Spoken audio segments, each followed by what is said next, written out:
Alright, so I got done working last night. Now I'm on my way home and I happened to pass this one. And you know what? I look at these dirty concrete driveways and sidewalks and stuff, and the steps, and look at all this algae. I look at this stuff like a lustful man looks at a big old booty. Yeah, buddy. I'm gonna come in and get this cleaned up. We're gonna make it look like it's brand new, or as new as it can be. There might be some pieces missing. Who knows? We're gonna find out. We're gonna see what it actually looks like. Now you can tell that it is crazy. Now this has got to be one of the worst ones I've ever done, and I'm excited to do it. It's super dark, super nasty, a lot of algae growing on it. It's got mosses, sticks, twigs, leaves. We'll use a power washer and blow that into the yard. I don't have my leaf set up with me, otherwise I would clean them up, but that's not an option. Now coming in, look at these steps. Woo, buddy. Some craziness going on. It's so pretty though. It's so pretty. So I'm gonna put that over there. Now here, there's actually a walkway. So you're gonna see that one in the next video. So let's go ahead and get to work on this one. Alright, I'm going to do some talking for a minute. I'm going to tell you about the job, the tools I'm using and why I'm using them. I'm going to talk about how much water I'm using and why it uses that much water. And some other nonsense and whatnot. Now, if you don't like commentary of any kind, I totally understand. And I created a separate channel just for you. You'll see the link in the description. It's called the Boring Channel. Now, why is it the Boring Channel? I don't know. People told me they don't like the talking. I totally get it. But, you know, when I started the channel, I was like, who would want to watch this stuff without talking? It sounds boring. So I call it the Boring Channel. Started as a joke, it took off. So a lot of people love it, a lot of people don't. I don't know. You'll have to let me know what kind of viewer you are in the comments below. Moving forward, let's go ahead and talk about what we're using on this job. I'm actually using the Hustler HH4240 power washer. It's got 4,200 PSI and 4 gallons a minute. I am not sponsored by Hustler. I just want to let you know that that's the machine I'm using. I have a lot of people that ask about that, so I might as well tell you. Now I'm using the turbo tip, and I generally run a 20-inch surface cleaner. You won't see that in this video, but the turbo tip is a new addition to the setup. I used it on this trip to Arkansas when I was cleaning. We did like 24, 25 jobs, so you'll be seeing those coming up soon. But this was one of my favorite jobs from the particular properties that I did, because we actually found a lot of concrete on this job. Right? I found concrete. So on this section here, I actually find a 6-foot chunk of concrete. But on the total property, which you'll see in the next video, I actually found a driveway. It was completely gone, hadn't been seen in 30-something years, and we found a driveway. So pretty cool. Never thought I would do that. So awesome things are happening here.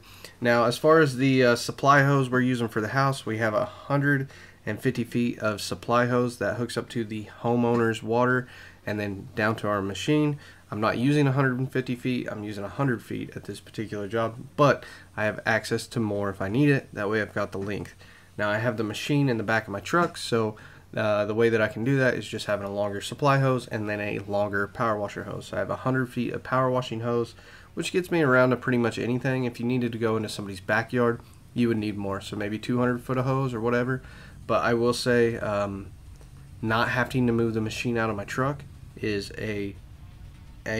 awesome. It's an awesome way of having this setup. Like, just moving the machine around kind of sucks, but pulling it out of my current setup, what I've got going on back there, was crazy. So that was kind of our prototype for our travel rig. We're still working on that, but I think we've got it kind of down.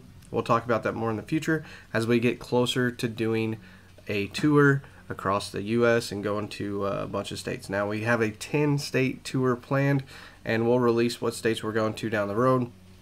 Although I've got some crazy people out there. There's a channel that's trying to connect me with some kind of conspiracies. They're taking my videos that are uploaded in high definition and making them look like a 1980s Bigfoot photo, and then photoshopping stuff in it, and yeah, kind of weird. Anyways, having said that, they're excessively crazy, and they've got a large amount of crazy well, not a large amount, a couple hundred people that are following and leaving comments. So a big thank you to the people that notified me in my emails about that. It is odd. It is odd. I think she's a meth detective, so we're just going to blow it off at this point. But having said that, I don't know. We'll just skip forward. I'm getting off topic here. Okay, so as far as the turbo tips, there's some pros and cons. One, as far as the pros, it's like super powerful and it's much faster than a general tip. Cons, it's super powerful, so be careful when you're getting close to yourself. Like, that's just any tip in general, but I just feel I have to throw that out for safety. It will tear you up if you hit yourself with it, so don't do that. It's a zero tip that spins. Now here's another con, would be that it vibrates a lot. And now I will say, if you get a more expensive turbo tip, like they have different brands and stuff, so there's like, I don't know what brand Walmart uses, but if you look at that and the DeWalt tip that's like 80 bucks, they look exactly the same, but the DeWalt tip doesn't vibrate nearly as much, so big difference. Obviously there's something different in the manufacturing process, different ball bearings or whatever that's in there, but huge difference. As far as other cons with using the turbo tip, I'm not going to say there's really much other than that, other than it does bust off some of the loose aggregate on concrete, so if you're not careful, I could totally see you knocking out somebody's sliding glass door just from chips of concrete flakes and sand and stuff coming off of the concrete. So be very, very careful and very diligent to make sure you know where your blast zone is from this. I get a ton of crap about how I power wash, but I just want to let you know I do a good job and I don't really care what you think. So as far as the people that are going to be negative there, so those people would be like, oh, you're pointing the wrong direction. Well, oftentimes when I'm at these jobs, I'm pointed a certain direction or doing something because I'm avoiding something like that. Like, I'm not looking to replace windows, okay? I would if I break one, but having the the capacity to have forward thinking, I go, okay, stuff's coming off the concrete. I'm going to move and make sure I'm not blasting towards somebody's sliding glass door or the window or whatever, etc., etc. All right, so another really common question is, how does the concrete get like this? Because you'll see on the sidewalk, it's dirty, it's got algae, it's just crazy nasty. Well, up north they've got different temperatures, and it doesn't happen the same way. So basically, in certain regions of the country, we're going to have a lot of humidity and a lot of moisture, which is the same thing as humidity. I don't know why I'm repeating it at that point. We're going to have a lot of water, and water and heat together help algae grow and mold spores and different things like that. So a lot of the darker colors you're seeing where it looks like it's black, that's mold spores. The greens are going to be your algae. We're also going to have things called lichens, and we're going to have moss that grow down here. So those are all things that are going to grow on there. Now, as far as the concrete, you'll notice that it's kind of this blonde color.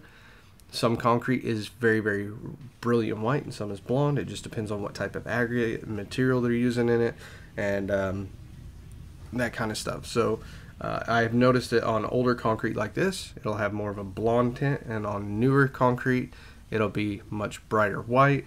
And then even on like older stuff, it gets a lot more almost like a yellow tint than this does, okay?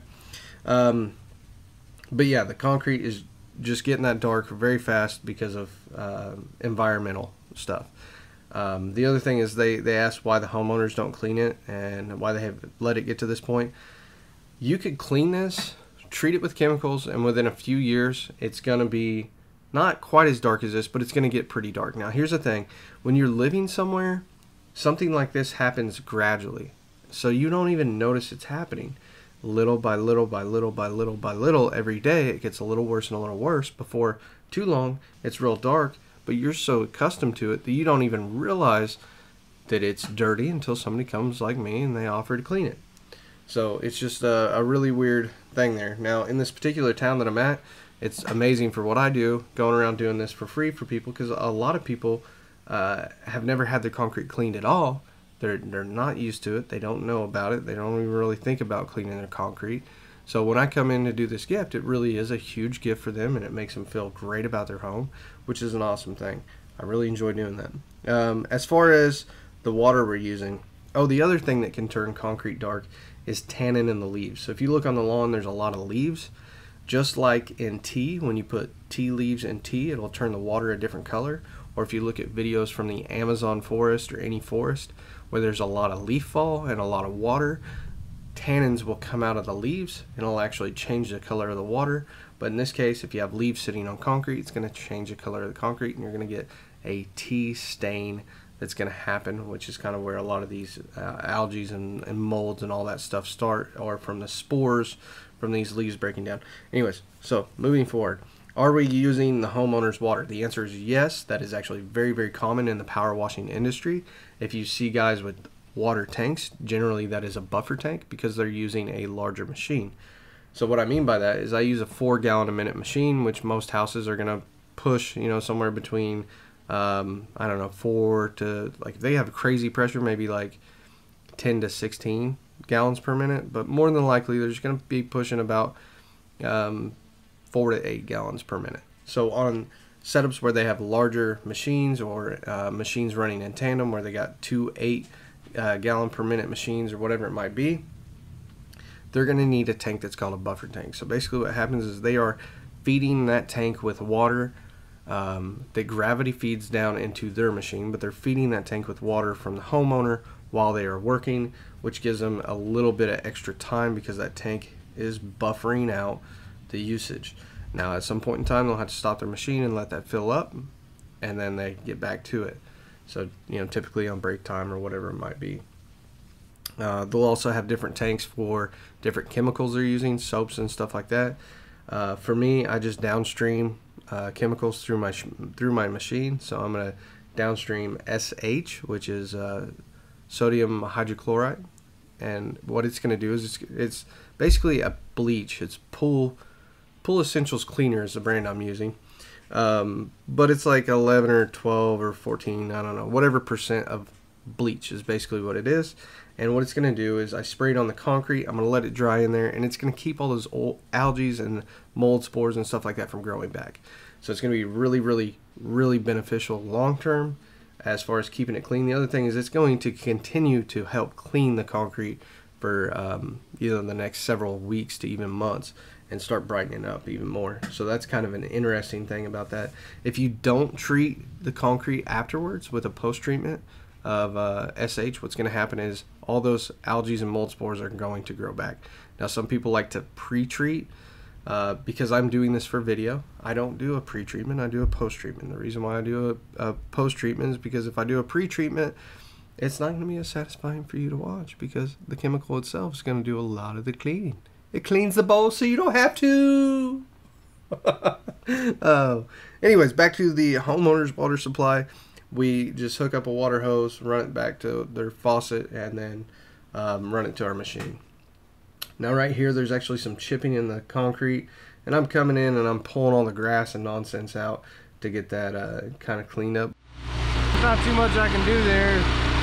Years of erosion and grass growing on it, it's really chipped out the top. So kind of is what it is.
Alright guys, I think we got a little surprise here. I got to the bottom of there's no drainage here.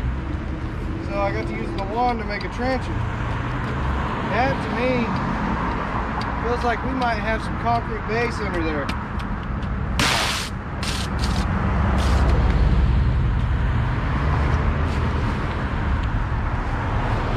So it's a little chill time.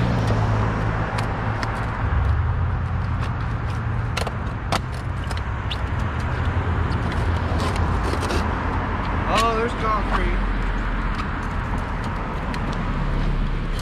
We got a bonus step. Lots of roots though.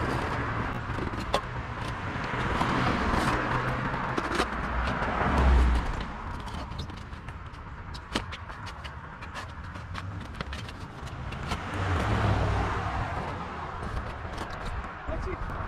Dude, there's no way this spot has seen light in 30 years. Look at that buildup.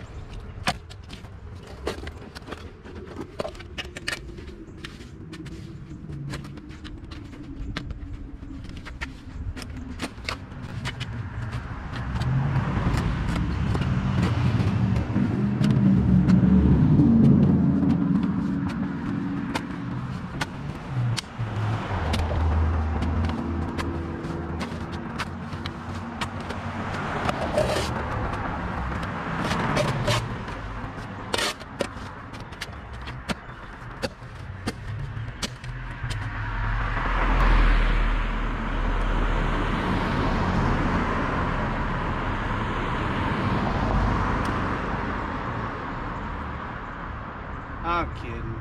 I would have when I was younger.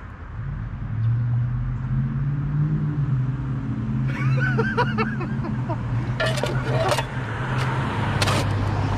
a long time since I've eaten worms. I'm not that hungry anymore.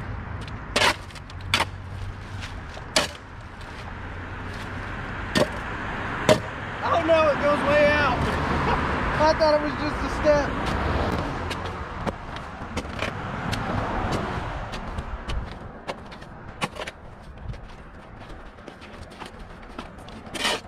I don't know, it is almost lunchtime. Looks like I'm gonna have a lot of digging to do. I might have to eat that worm if I find another one.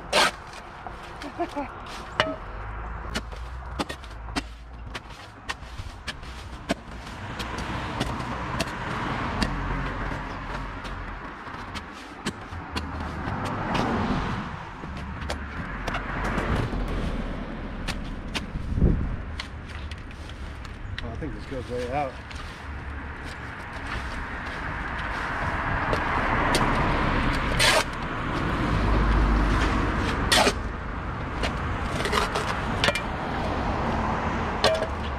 Power washer to cut roots. Alright, so what I'm going to do is I'm going to fire up the power washer and I'm going to use it to probe the ground, find out how far the concrete goes, and then I'll cut all the roots alongside the concrete.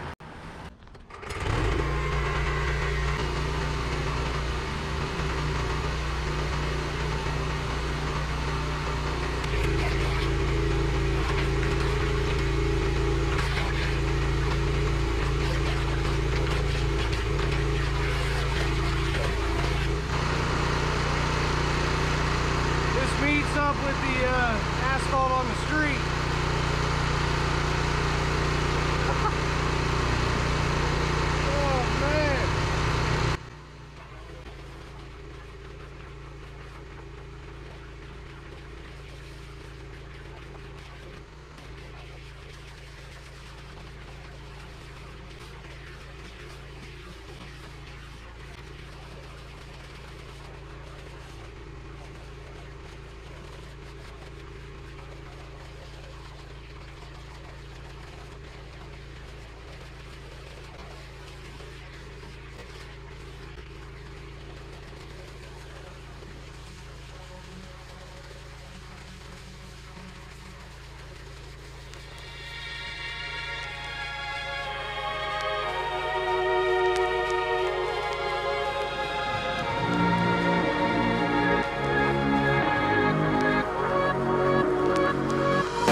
Shoveling pig crap. That's not too hard.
Alright, so here's the problem. If I leave it like that, we have drainage issues. So I have to get that over there. I gotta say, getting it really wet and soupy was the easier way to do it. All I gotta do is drag it back into the yard now, and that way, you know, grass can grow on it and turn into dirt. We gotta create drainage so this flows out. Alright, so one of the common negative comments I get, because, you know, people always love to look for a negative and a positive, is they like to say, well, they're going to have a $500 water bill.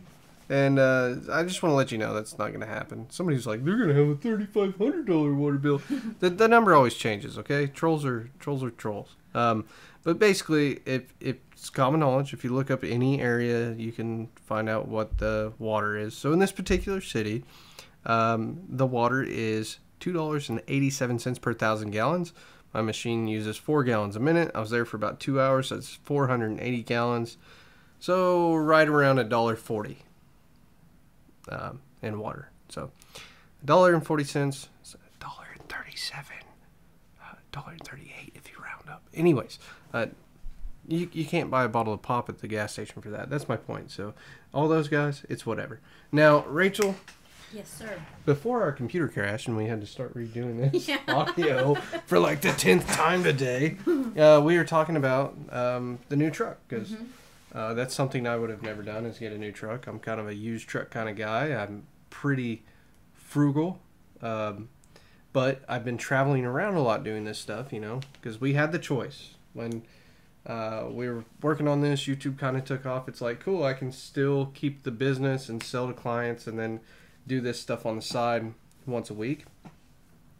But I wanted to go full-time, and I wanted to be able to do this for a lot of people. So I got the opportunity. That's what I did. And now I'm actually traveling around. And, you know, we do a lot of them here where we're located in Oklahoma.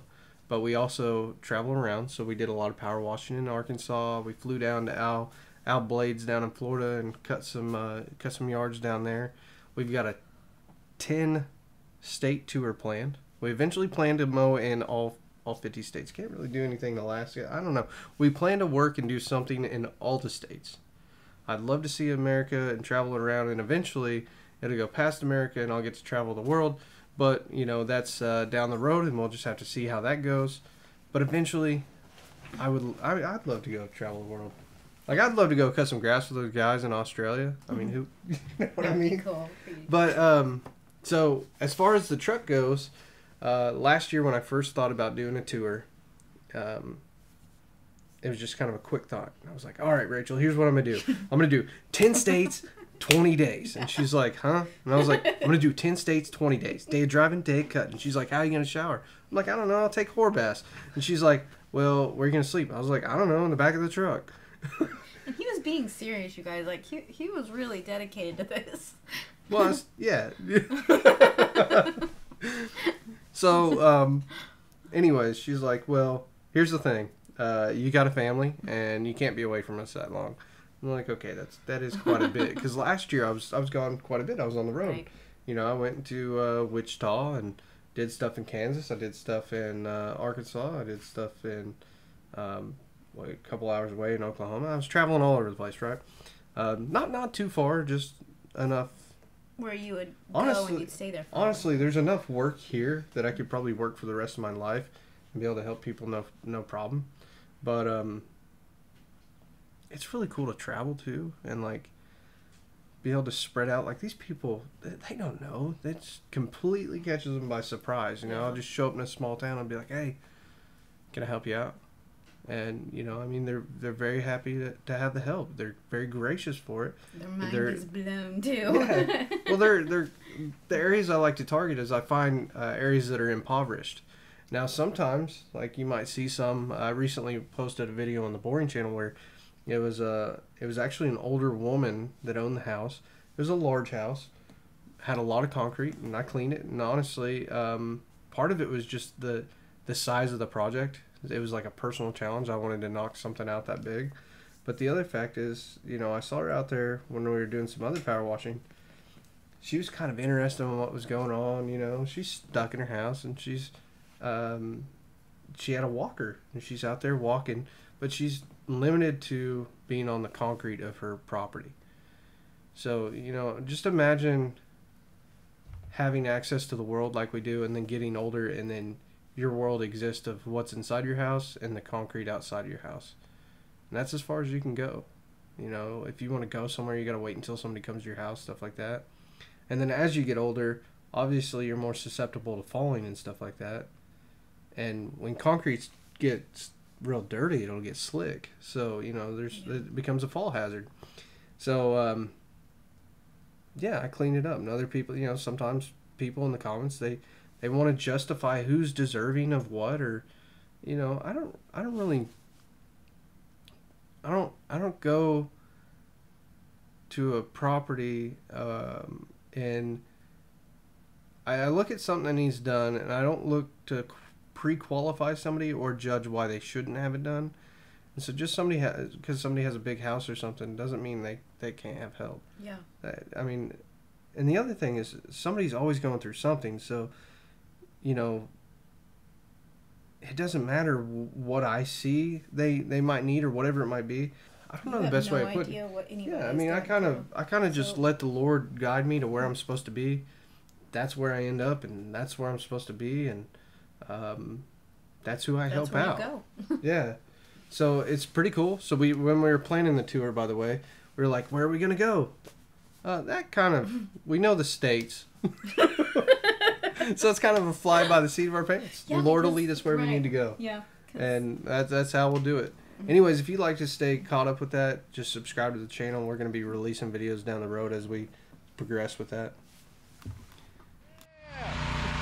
It's starting to rain like crazy now. But you know what? I got this job done. Release this section.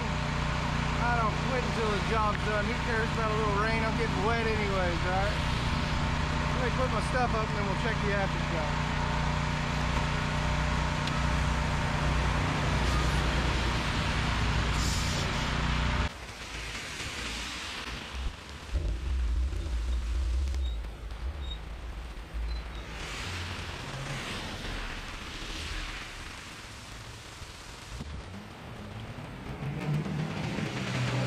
I didn't get stuck when my car window's open. Yeah, buddy.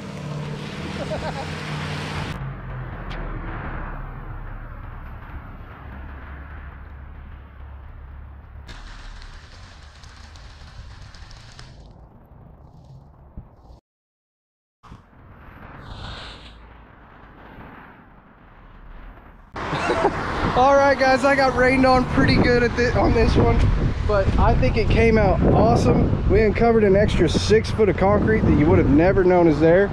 We did have some washout, so I'll come in and rinse it off again tomorrow because I got more to do on the property. Do that in the next video. So let's go ahead and take a look at this. We uncovered the stairs, and then I thought there might be an extra step, which turned out to be an extra 6 foot. It's covered. Let me just show you. Covered ankle deep. Oh man, that is some craziness. All right, now up here, this looks awesome. Came out looking good. Now there's not too much I can do about this. It's all cracking out and it's got grass growing and just right underneath it, the roots are popping this top layer off. So I was gentle there, as gentle as I could be, and then I rinsed it out. We'll have to come back and spray some Roundup on it. I will be in the area, so we'll do something, and I let him know about it, and he was completely cool with it. Now, coming up here, this looks awesome. There's some paint on the bricks. Can't do much about it, it's old paint. Get as much as we can off. Cleaning up all the algae. That looks pretty good, and I cleaned up this brick wall too. So that's pretty awesome. And of course, it does look like it has signs that it's gonna fail. If you see this on your house, this is from your foundation settling. It's cracking out. Of course, on this one, it looks like it's bowing out. I don't know how deep this goes, but it's a lot of weight, and I just assume, like I said, settling. All in all, this one came out great, but hey, hang in there. If you like this type of video, give us a thumbs up, leave a comment, and subscribe to the channel. Next up in the next video, we're going to be doing this right here, and boy is it wild.